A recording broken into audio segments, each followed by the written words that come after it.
Today I want to share with you how to cook beef liver so that your kids will love it.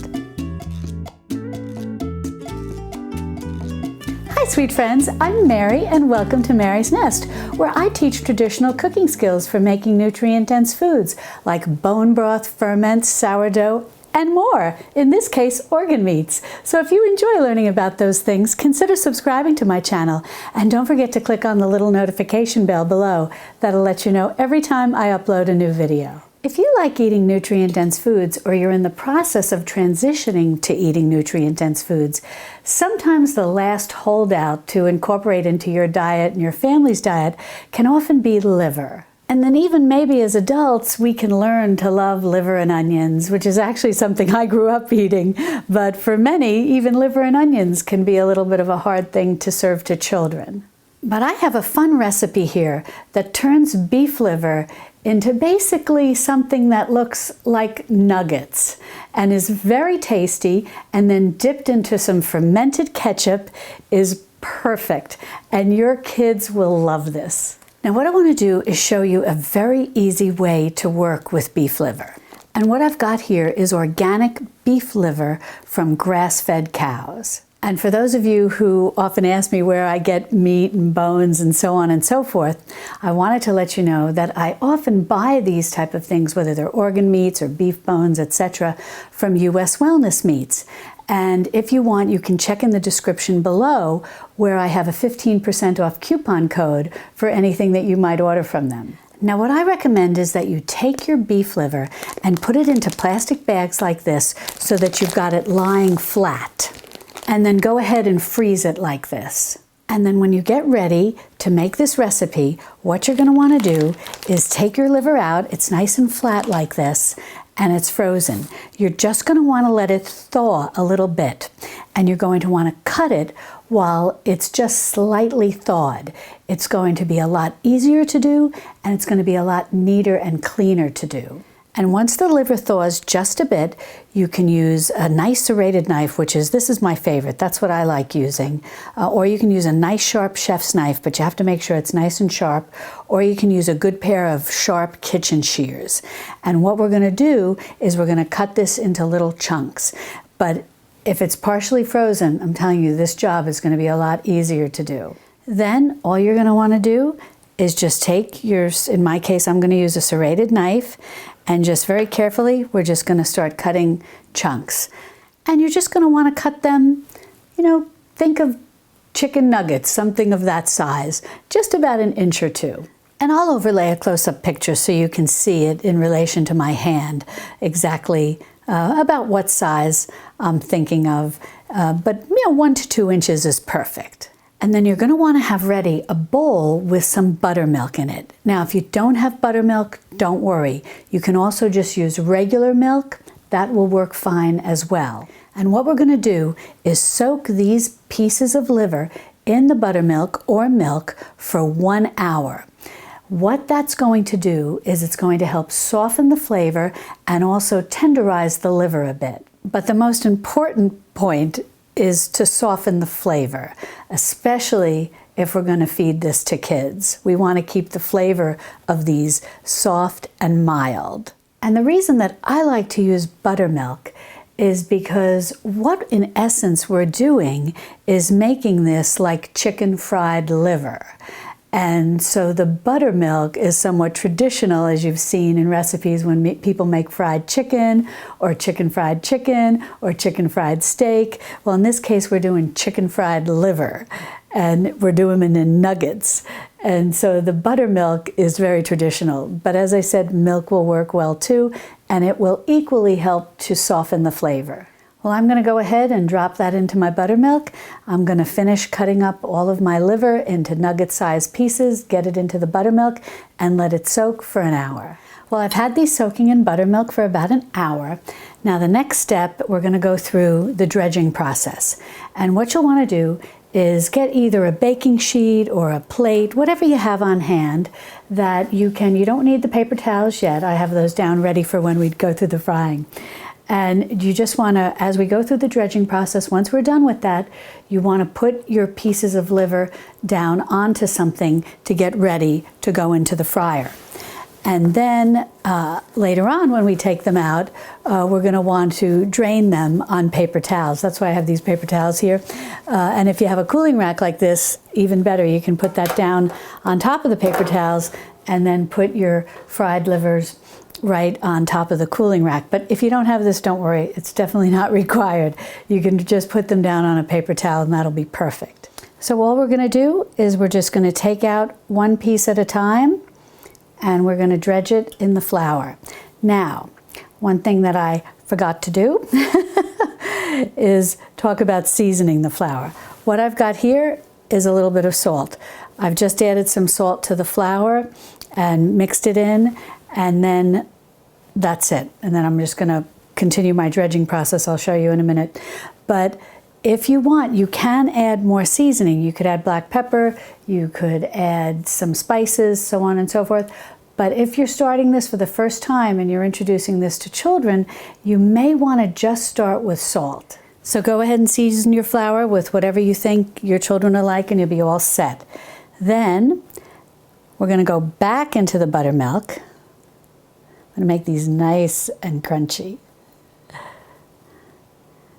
And then we're going to go back into the flour. Now, speaking of the flour, I'm just using a very fine ground white flour, an all-purpose, plain all-purpose flour. And the reason is because we're going to be deep frying it. You know me, if you've been with me a while, you know I always like to use whole grain flours. But when it comes to deep frying, I really like to just go with a plain all-purpose flour. And the reason is I don't want to cause any rancidity in the whole grain flour by putting it at such a high temperature. So all-purpose flour is perfect for this. And you're getting so much benefit from the liver, I don't worry about this little bit of white flour. And then just go ahead and put this down on your rack or on your plate, whatever you're using, and then just continue on with this process. And then we're going to let those rest for about 10 or 15 minutes or so. So we'll just go and we'll get our next piece. We'll just go through the same process. Dredge once, and then we're going to put this back into the buttermilk, and we're going to dredge twice. And then we're going to put this on our plate or on our rack, whatever we have. Perfect. Well, I'll continue dredging all of these and getting them onto the rack or a plate if that's what you have. And then I'll tell you what the next step is in terms of getting our oil ready for frying. Well, I got these all dipped in the buttermilk and then in the flour and then back into the buttermilk and then back into the flour, and just letting them rest here for about 10 or 15 minutes. And while we let those rest, we need to move on to get to the fat that we're going to fry them in. Now, I like to use beef tallow. That's what I've got in here. And some people might call it beef lard, but it's not from the pig, it's from the cow. And some people might just call it beef fat. But I really like beef tallow for deep frying. It's got a good smoke point, it's got a nice flavor, and it just fries up beautifully. It really creates a lovely crisp crust to these little beef liver nuggets. Now you can certainly use any type of fat to fry in that you want, that has an appropriate smoke point, that's made for frying. But I really recommend using beef tallow. And this is organic and from grass-fed cattle, which makes it extra nutritious. Fat from cattle that have been raised on grass is very high in something called, and excuse my pronunciation, but I think it's pronounced something along the lines of conjugated linolenic acid. But for us lay people, they abbreviate it CLA, which is great. And it really offers a lot of nutrition for us. CLA is very high in antioxidants, which are associated with preventing disease. So the more conjugated linolenic acid that we can get into our diet, the better. Now what you want to do is, I'm using a cast iron pan here. It's an enameled cast iron pan. And I like this type of pan because it's a little deeper. Deep frying, can be a little messy. And so I find that this works really well. However, all we're going to need is about 1 inch of melted fat. Or some sort of oil that you may be using. You're just going to need about 1 inch. So you can definitely do this in a cast iron frying pan. I just find, or a cast iron pan like this, but I find this type of pan, whether cast iron or enameled cast iron, just a little easier to work with and a little cleaner and less splatter coming out of the pan. But if all you have is a cast iron frying pan, that'll work great too. So just put enough tallow or whatever fat you're using that's made for deep frying into your pan and let it melt, or if it's some kind of oil, just pour it in. And you want to have, as I said, about 1 inch. And then you want to bring this up to about 350 degrees. And as we put the liver in, we don't want to overcrowd it. We want to put just enough to give it a nice frying, and then because if we overcrowd it, that'll lower the temperature of the oil and it won't cook as well. It won't crisp up as nicely. So just remember, don't overcrowd your pan, whether you're doing it in something like this or in a cast iron frying pan. Now, I'm using a thermometer to bring this up to 350.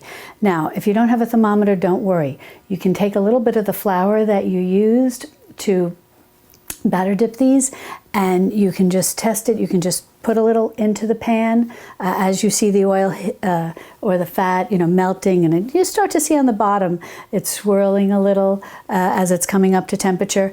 And you can put a little bit of the flour in, and if it sizzles, it's ready.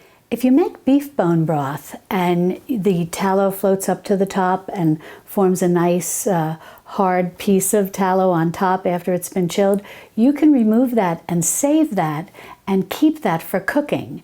And you could even use it here for the deep frying, because the bone broth has just been simmered at a low temperature, and then once you chill it and you have that beautiful piece of tallow on top that forms overnight when you refrigerate it.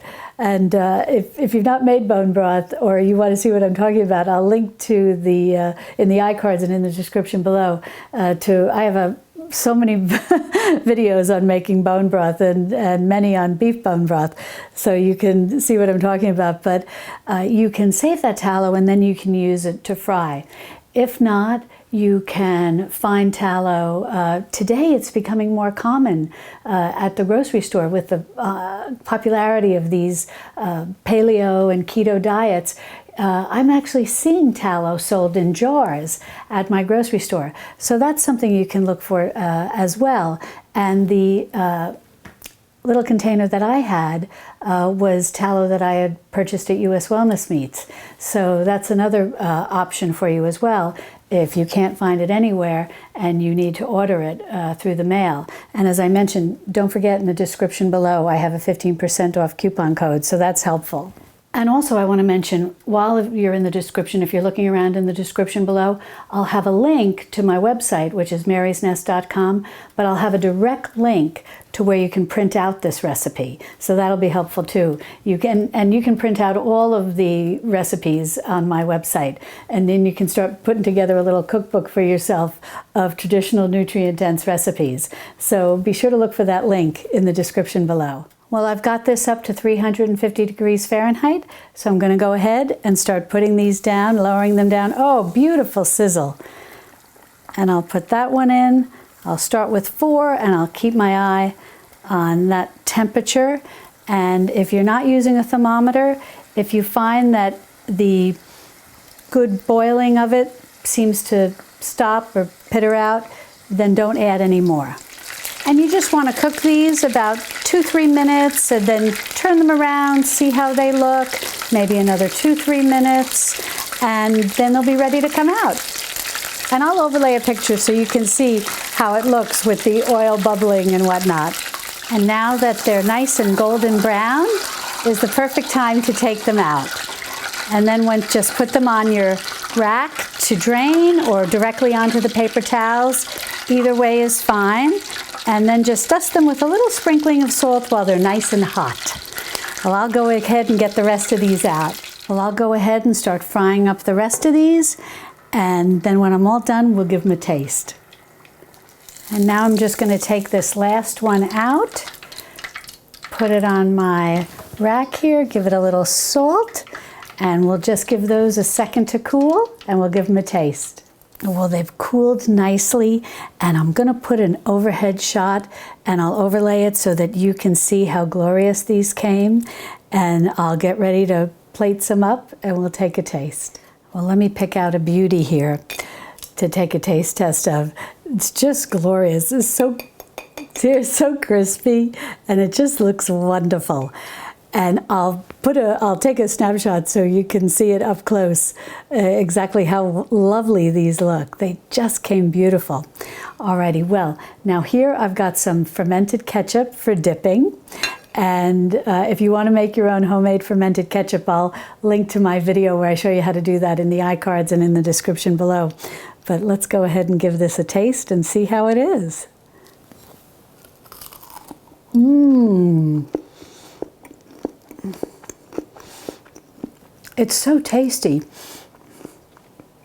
And thanks to the 1 hour soak in the buttermilk, you really don't get a strong liver flavor.